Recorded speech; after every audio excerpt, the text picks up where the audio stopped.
Hello friends, welcome to my YouTube channel और स्वागत है आपका हमारे यूट्यूब चैनल पर।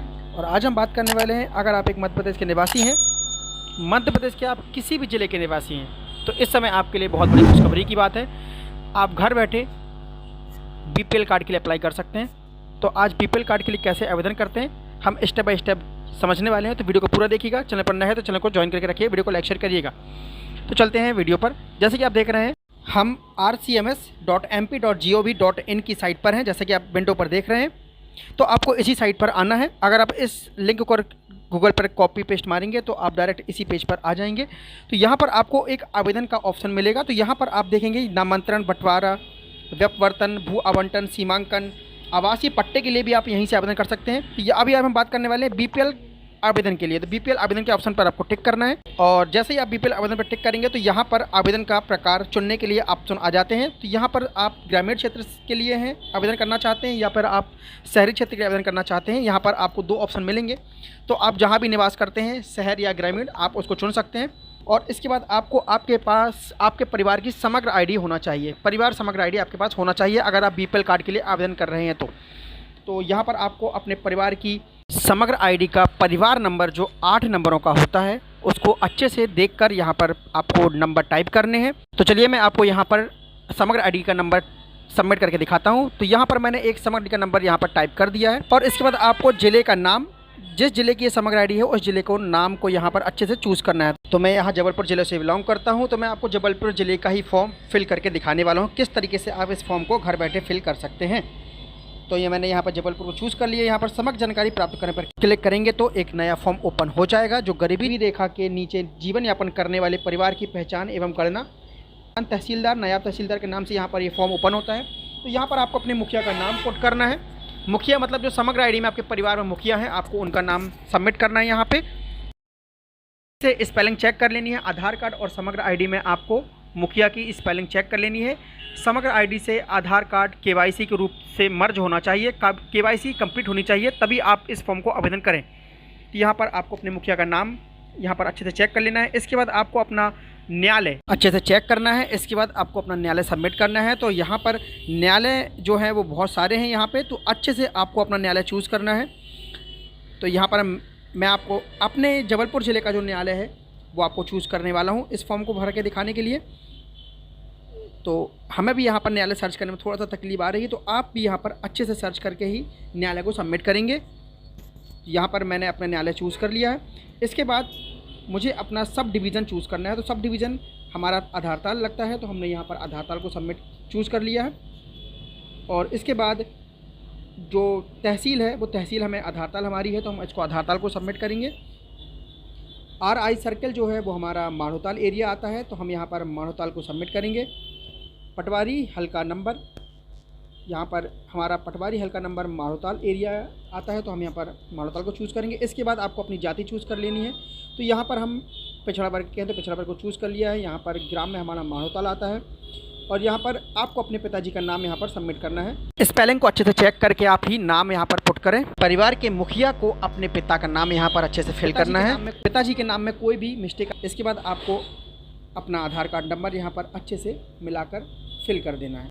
आधार कार्ड नंबर डालते समय कोई भी गलती आपसे नहीं होनी चाहिए, क्योंकि आधार कार्ड नंबर ही सबसे मेन डॉक्यूमेंट है, तो इसलिए आधार कार्ड नंबर में कोई गलती नहीं होनी चाहिए। आधार कार्ड नंबर डालने के बाद आपको यहाँ पर मकान क्रमांक एवं नाम, यानी आपका मकान नंबर और यहाँ पर फुल एड्रेस आपको यहाँ पर डाल देना है। आधार कार्ड का जो एड्रेस है आप चाहें तो वो एड्रेस को भी यहाँ फिल कर सकते हैं। इसके बाद आप देखेंगे यहाँ पर आवेदन की दिनांक जो है वो ऑटोमेटिक यहाँ पर चूज़ हो जाएगी। इसके बाद आपको अपना मोबाइल नंबर अच्छे से बिना गलती के यहाँ पर सबमिट कर देना है। इसके बाद परिवार की जानकारी का एक ऑप्शन यहाँ पर ओपन होता है। तो यहाँ पर आपको जितने भी आपके समग्र आईडी में सदस्य हैं उन सब के नामों को यहाँ पर आपको एक एक करके ऐड करते चलना है। जोड़ें जो आपको यहाँ पर देखेंगे, आपको यहाँ पर एक जोड़े करके ऑप्शन मिलेगा, तो आपको उस जोड़े पर क्लिक करते करते आपको जितने भी आपके सदस्य हैं आप सारे सदस्यों को यहाँ पर ऐड कर सकते हैं। शुरुआत आप मुखिया से करेंगे। तो यहाँ पर मैं एग्जाम्पल के तौर पर एक व्यक्ति का नाम जोड़ के आपको दिखा रहा हूँ। तो यहाँ पर एग्जाम्पल के तौर पर मैंने यहाँ अमन नाम लिख दिया है, उनकी आयु यहाँ पर लिख दी है, उनका पुरुष यहाँ पर लिंग यहाँ पर चूज़ कर लिया है। यहाँ पर मुखिया से संबंध में उनसे, तो वो खुद मुखिया हैं, तो इसलिए आप स्वयं का ऑप्शन चूज़ करेंगे अगर मुखिया आवेदन कर रहे हैं तो। और यहाँ पर शैक्षणिक स्तर यानी कि मुखिया की कितनी योग्यता है पढ़ाई, आपको वो चूज़ करना है यहाँ पर। और यहाँ पर जोड़ने पर आपको क्लिक करेंगे तो आप यहाँ पर अन्य सदस्यों के लिए आप ऐड कर सकते हैं। तो उम्मीद करता हूँ यहाँ तक आपको फॉर्म क्लियरली समझ में आ चुका होगा। अगर फिर भी कोई डाउट्स हो तो हमें कमेंट सेक्शन में कमेंट करके पूछ सकते हैं। यहाँ पर परिवार की औसत मासिक आय का मतलब है कि आपके परिवार में अगर 4 सदस्य हैं तो आप चारों की औसत मासिक आय कितनी है। औसत मासिक आय को आपको अपने अकॉर्डिंग चूज़ करना है। यहाँ पर मैंने अपने अकॉर्डिंग आपको चूज़ करके यहाँ पर बता दिया है। इसके बाद धारित भूमि की हैसियत भी आप यहाँ पर आप किराएदार के रूप में यहाँ पर चूज़ करें तो ज़्यादा अच्छा होगा। इंदिरा आवास योजना अंतर्गत आवास निर्माण हेतु आपको भूखंड उपलब्ध है तो आप नहीं पर क्लिक करेंगे। पेयजल की सुविधा के बारे में आपसे पूछा जाएगा तो आप पेयजल में यहाँ पर सबसे कम जो होगा वो आधा किलोमीटर से कम दूरी पर पेयजल सुविधा उपलब्ध है, आप इसको चूज़ कर सकते हैं। क्योंकि आजकल आप खुद एक अनुमान लगा सकते हैं कि हर एक गली और कॉलोनी में आपको पेयजल की सुविधा उपलब्ध होगी, तो इसलिए आप ज़्यादा क्रिटिकल फॉर्म को ना भरें, सिंपली आपको फॉर्म को भरेंगे तो ज़्यादा अच्छा होगा। इसके बाद आपसे यहाँ ग्रामीण गरीबों का चिन्हांकन एवं श्रेणी विभाजन आपसे पूछा जाएगा, जिसमें विस्तार से पूछा जाएगा कि आपका मकान का प्रकार क्या है, आपके घर में क्या क्या फैसिलिटी हैं, आप शौच के लिए बाहर जाते हैं या घर में ही है, आपके पास 4 पहिया वाहन है, 2 पहिया वाहन है, आपके पास कितने जोड़ी कपड़े हैं। तो कुछ आपसे आपकी पर्सनल जानकारी आपसे यहाँ पर पूछी जाएगी। तो शुरुआत करते हैं। सबसे पहले यहाँ पूछा जा रहा है परिवार द्वारा धारित भूमि, तो यहाँ पर आपको कितनी आपकी हेक्टेयर भूमि है आपसे ये पूछा जा रहा है, तो आप यहाँ पर निरंक चूज़ करेंगे। इसके बाद यहाँ पर इसके बाद सेकंड नंबर पर पूछा जा रहा है मकान का प्रकार, तो यहाँ पर ऑप्शन है आवासीय, कच्चा मकान, अर्ध पक्का, पक्का। तो आप चाहें तो कच्चा मकान यहाँ पर चूज़ कर सकते हैं या आवासहीन यहाँ पर चूज़ कर सकते हैं अगर आपके पास मकान ही नहीं है। बस याद रहे आपको कि आपको अपनी सही डिटेल यहाँ पर सबमिट करनी है। मेरे बताए अनुसार आपको अपना फॉर्म नहीं भरना है, डिटेल आपको अपने अकॉर्डिंग ही फिल करनी है, आपके पास क्या है क्या नहीं है। तो यहाँ पर अगर आप चाहें तो कच्चा मकान भी आप यहाँ पर चूज़ कर सकते हैं कि आपके पास मकान जो रहने के लिए है वो कच्चा बना हुआ है क्या है। इन सब ऑप्शन को अगर आप अच्छे से चूज़ करेंगे तो आपका बीपीएल बनने में कोई दिक्कत नहीं होगी। इसके बाद प्रति व्यक्ति पहनने की कपड़े की उपलब्धता पूछी जा रही है, तो आपके पास 2 जोड़ी, 4 जोड़ी, 4 जोड़ी से 6 जोड़ी, जो भी आपके पास कपड़े हैं आप यहाँ पर चूज़ कर सकते हैं। खाद्य सुरक्षा के लिए आपसे जो पूछा जा रहा है, तो खाद्य सुरक्षा भी आप यहाँ पर अपने अच्छे से पढ़ सकते हैं, पूरा फॉर्म हिंदी में ही है। जो आपके पास उपलब्धता है उसके अकॉर्डिंग आप यहाँ पर चूज़ करके फॉर्म को फिल कर सकते हैं। और यहाँ पर स्वच्छता जो पूछी जा रही है तो वो शौच के बारे में पूछी जा रही है। खुले में आप शौच करने जाते हैं या सार्वजनिक शौचालय है आपके पास या निजी शौचालय है, तो आप यहाँ पर निजी शौचालय को चूज़ कर सकते हैं। तो अब तक आपको फॉर्म समझ में आ चुका होगा। आगे भी आपको पूरी डिटेल से आपको फॉर्म भरना बताने वाला हूँ मैं आपको, तो वीडियो को पूरा देखिएगा। और चैनल पर करना है तो चैनल को सब्सक्राइब करके रखिएगा, वीडियो को लाइक शेयर करिएगा और ज़्यादा से ज़्यादा लोगों तक इस बीपीएल कार्ड के बारे में डिटेल को फॉरवर्ड करके पहुँचाइएगा, इस वीडियो को ज़्यादा से ज़्यादा लोगों तक पहुँचाइएगा। तो 6वें नंबर पर पूछा जा रहा है उपभोक्ताओं वस्तुओं का स्वामित्व क्या आपके पास इन कम से कम 2 वस्तुएं आपके पास चूज़ करनी है यहाँ पर। तो यहाँ पर आप चाहें तो टेलीविज़न, विद्युत पंखा, कुकर, रसोई के उपकरण यानी कि गैस, और उज्ज्वला गैस योजना के अंतर्गत तो हर घर में गैस पहुँच ही चुका है, तो आप यहाँ पर 2 कम से कम ऑप्शन को चूज़ कर सकते हैं।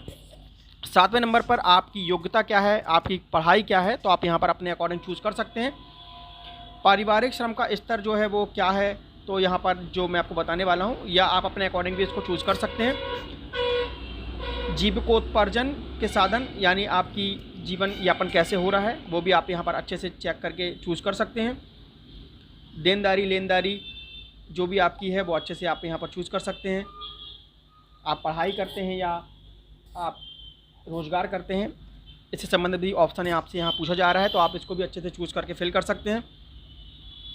परिवार के गांव से बाहर गमन का कारण भी आप यहाँ बता सकते हैं अपने बारे में, और सहायता की प्राथमिकता भी यहाँ पर आप पढ़ के आप यहाँ पर इसको चूज़ कर सकते हैं या चुन सकते हैं। तो उम्मीद करता हूँ अभी तक जो मैंने शुरू से लेके आपको फॉर्म अंत तक बताया है, आपको एक एक पॉइंट समझ में आ चुके होंगे। अगर आपको फिर भी फॉर्म भरने में कोई दिक्कत आए तो आप हमें कमेंट करके पूछ सकते हैं, हम आपकी पूरी सहायता करेंगे। और इसके बाद आपको यहाँ पर आवेदक का फ़ोटो यानी कि जो परिवार के मुखिया हैं जो आवेदन कर रहे हैं इस फॉर्म को, उनका फ़ोटो यहाँ पर चूज़ करना है, और उनके फ़ोटो का प्रकार जो है वो जेपीजी प्रकार में होना चाहिए। तो तो आपको यहाँ पर अच्छा सा एक फ़ोटो उनका चूज़ करना है और इसके बाद यहाँ पर घोषणा पत्र पर टिक करना है और इसके बाद यहाँ पर आपको सबमिट पर क्लिक कर देना है। तो मैं यहाँ आपको फ़ोटो लगा कर दिखाने वाला हूँ। तो यहाँ देखेंगे मैंने एप्लीकेंट का फ़ोटो लगा दिया है और फ़ोटो लगाने के बाद सबमिट पर क्लिक किया तो यहाँ पर आप देखेंगे मुझे मेरे आवेदन किए गए BPL कार्ड का आवेदन क्रमांक नंबर यहाँ पर मुझे मिल चुका है। तो आपको भी ठीक इसी प्रकार आवेदन करना है बिना गलती के। तो आपको भी तुरंत ही आवेदन सबमिट करने के बाद आपका आवेदन नंबर आपको मिल जाएगा। इसको आपको अपने पास नोट करके रख लेना है, चाहे तो एक प्रिंट आउट भी निकाल सकते हैं। और समय समय पर आपको इस आवेदन नंबर से चेक करना है कि आपका BPL कार्ड संपन्न हुआ कि नहीं। अगर आप सबमिट करेंगे और BPL कार्ड नंबर नोट करने के बाद ओके पर क्लिक करेंगे तो आपको यहाँ पर एक प्रिंट के रूप में पावती भी मिलेगी। तो आप इस पावती को भी प्रिंट करके रख सकते हैं। तो उम्मीद करता हूँ हमारे द्वारा बनाया गया वीडियो आपको पसंद आया होगा। अगर आप भी आवेदन करना चाहते हैं तो आवेदन कर सकते हैं और हमारे चैनल को सब्सक्राइब कर रखेंगे, वीडियो को लाइक शेयर करिएगा और ज़्यादा से ज़्यादा तक वीडियो को पहुँचाइएगा।